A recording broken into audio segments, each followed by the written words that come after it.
pelato non parlava. Da un'ora era sotto interrogatorio in un'umida stanza della questura di Venezia e a cantilena ripeteva: l'avvocato, l'avvocato!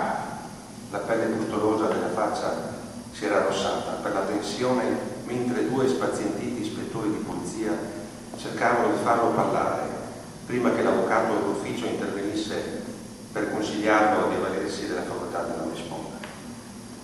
E no, cazzo, ti cade a dirmi cosa che dicevi il tuo fa la Venezia. Parla, cazzo, che sta col colo.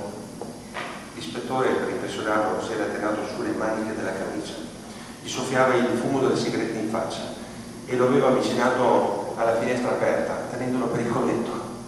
Dica, capì o no che ti butto giù dalla finestra se non te parli? Il pelato però non pareva intimidirsi e non parlava. Continuava solo a ripetere: l'avvocato, l'avvocato! Ma io ora ti mi voglio proprio ciappare a culo. Ciao mona, guardami, io oggi te parlo, te faccio vedere l'avvocato.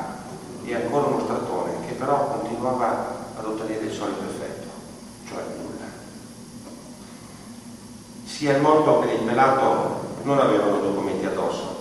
Vennero subito diramate all'Interpol le loro foto per vedere se potevano essere identificati nell'archivio dei criminali internazionali latitanti.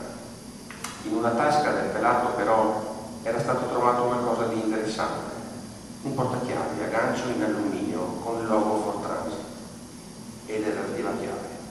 Inoltre lo scontrino di un garage in piazzale Roma dove avevano lasciato il furgone alle 6:10 di quella mattina. Una pattuglia venne inviata sul posto per verificare se all'interno del mezzo ci potessero essere indizi utili